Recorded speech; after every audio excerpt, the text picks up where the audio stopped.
Hi, today we're going to talk about communication as part of our team management series of talks. Now, this is about communication and within the team, but communication skills are something which you use every day, at home, at work, with your friends, with your family, and it's the most essential soft skills you can have. To achieve anything you want in life, you need a good communication. Now, what we're going to do, we're going to start, the communication is really the grease, the oil which makes the companies function smoothly and go.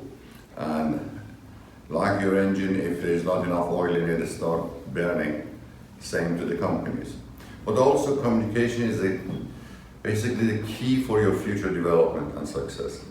Whatever you want to do, wherever you want to get, doesn't matter what is your specialist skill. You're a programmer, you are a finance director, you're an accountant, you're a salesperson, whatever you are, or your skills are.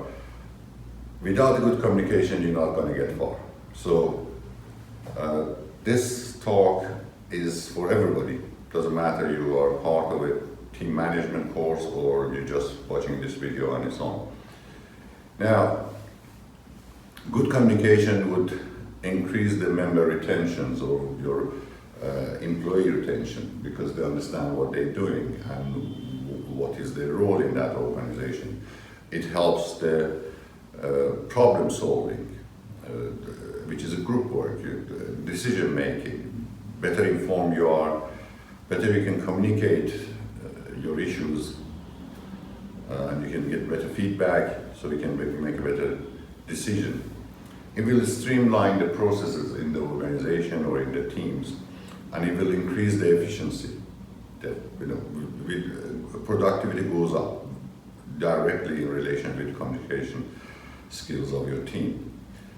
And your team relationship or your organization members' relationship would improve. And you build a better culture, much more stronger culture. Now, how to improve it? First of all, it starts from the top down. I mean, if your managers or your team leaders are not good communicators, are not promoting good communications, further down in the organization or team, you're not going to get a good communication. Because as it says, it takes two to communicate. You cannot just talk to yourself. So if you can talk to your members, to your team, you're not going to get far.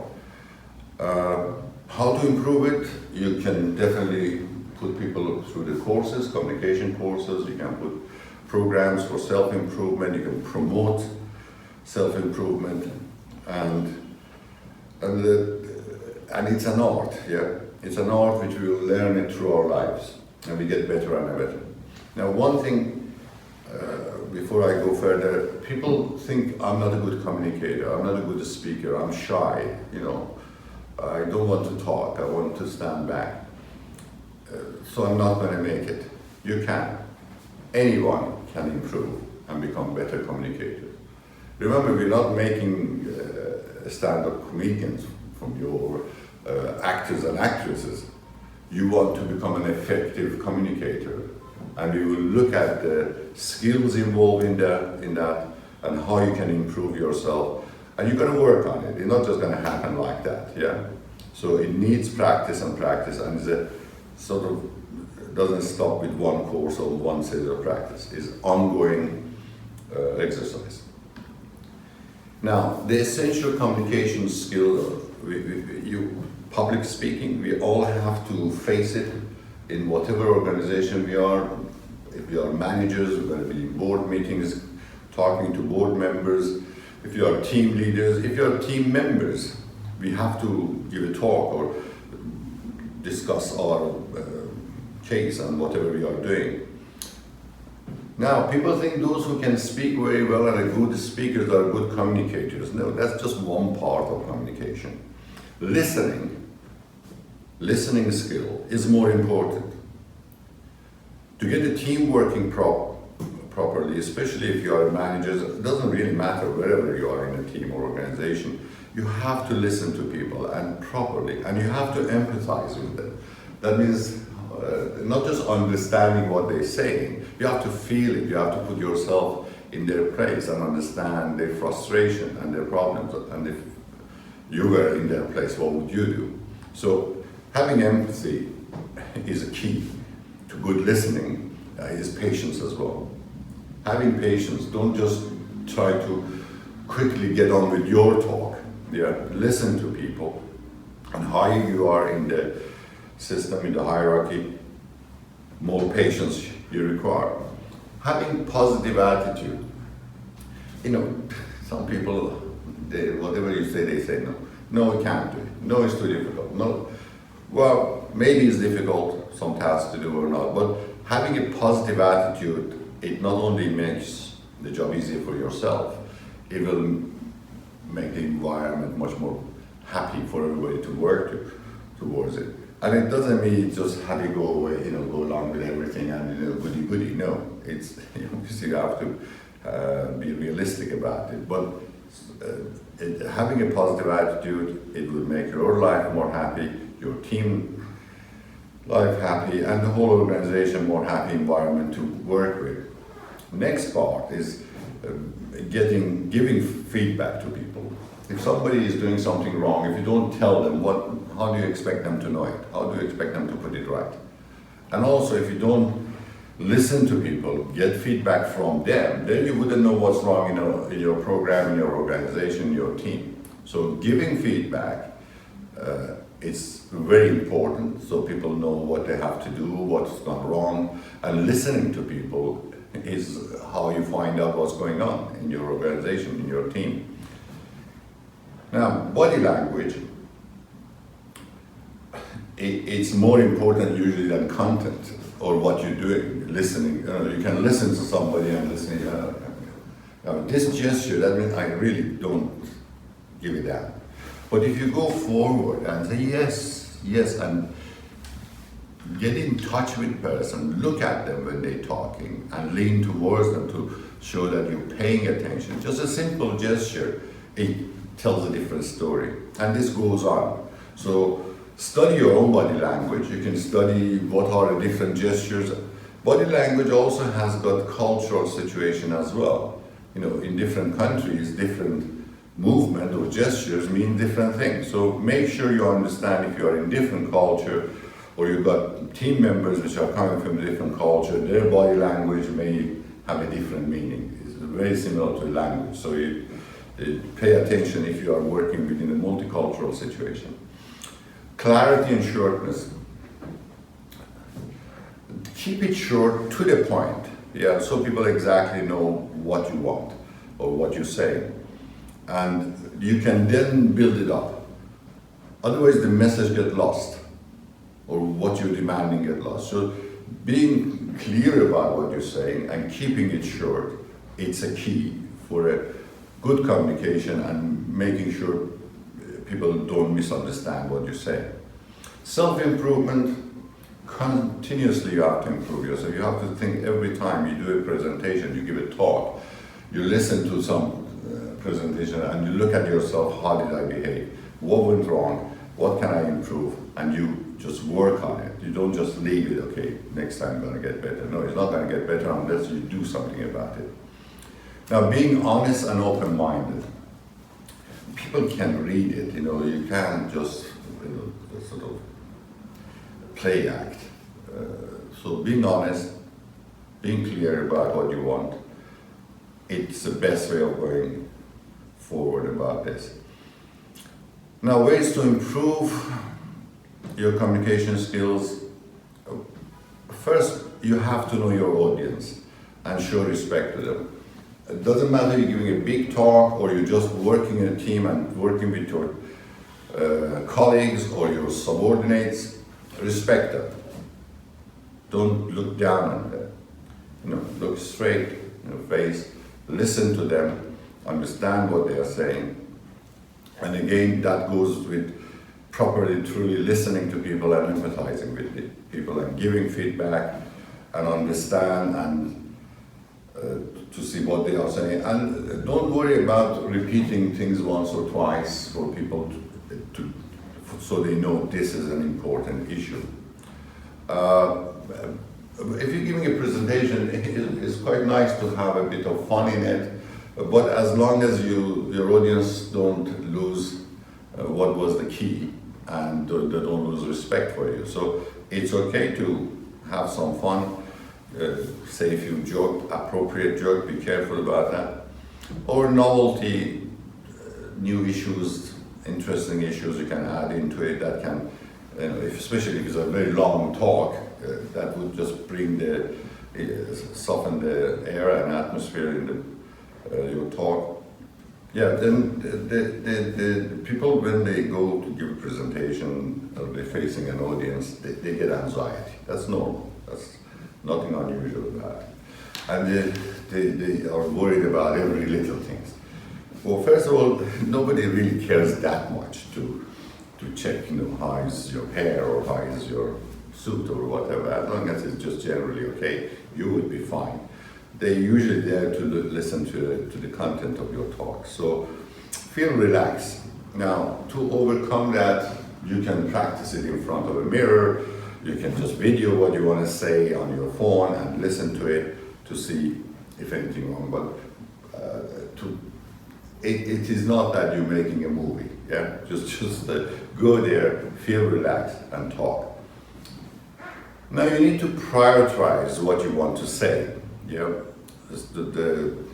that's why in your PowerPoint or presentation graphics, you put key points there so you attract the focus of your audience to those priority, and then gradually you build it up.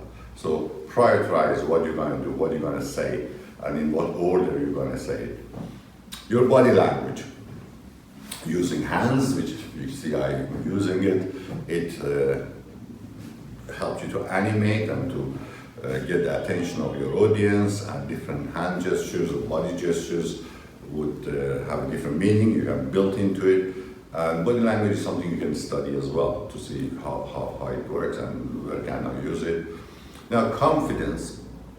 Confidence comes with practice, with good preparation, and readiness to do what you want to do. So you can't just have confidence.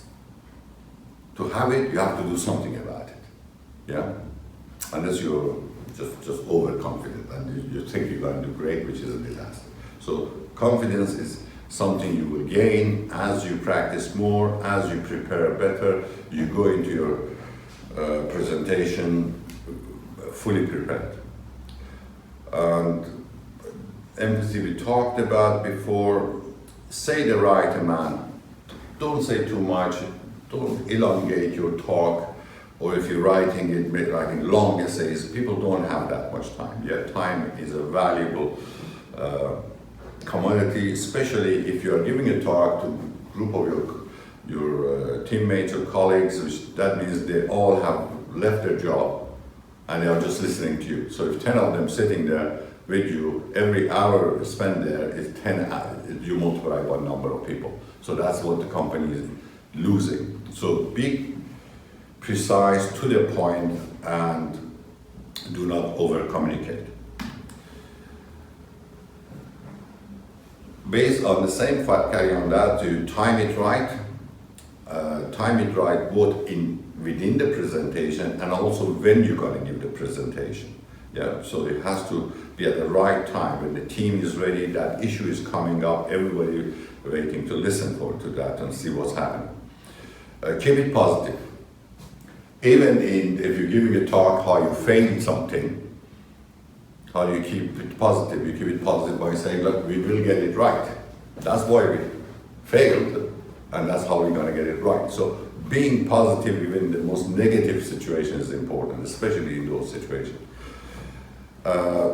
Lead your talk to the key points. No one needs to know everything, yeah? So you don't need to say everything. The audience sitting there, they have some obviously background knowledge within your talk, so you can give them handouts later on and additional notes or whatever, but in your limited time you have got to talk to the people and they got their attention. Keep it to the key points you want to put across. Classify information, these are all part of the preparation. The written text, again, good executive summary at the beginning of it, so they can read a page and know what's happening, and they want to read more, they can go into more detail, sort of discussion you may have or your essay you have written. And the visual aids, obviously, is very important. It gets, by putting a good PowerPoint, key points there, you keep the audience sort of focus on those points you have put on the board. It is there to help you as well, but I wouldn't rely on that. It is more to help the audience to keep track of what I'm saying, rather than I read from what is written on the board there. Okay. What we're going to look at, the public speaking, we're looking at the different areas of communication. One is public speaking, we discussed it. You have to learn it, you have to become reasonable at it, because you would be speaking to a public in your career. So if you don't, you're not going to make it. You're not going to go up if you cannot give a good presentation. Obviously, soft skill goes with it. It's important, the technology involved and so on. So, articulation. Being articulate, say exactly what you want in a simplest form and using a simple language. It is very important. If you use complex terminologies which your audience cannot understand or they're not familiar with, you just frustrate them. And if you carry on with that, they just start looking out of the window rather than listening to you. And your non-verbal communication, the body language, it's as important. So they go hand in hand. So you have to put a collective sort of ensemble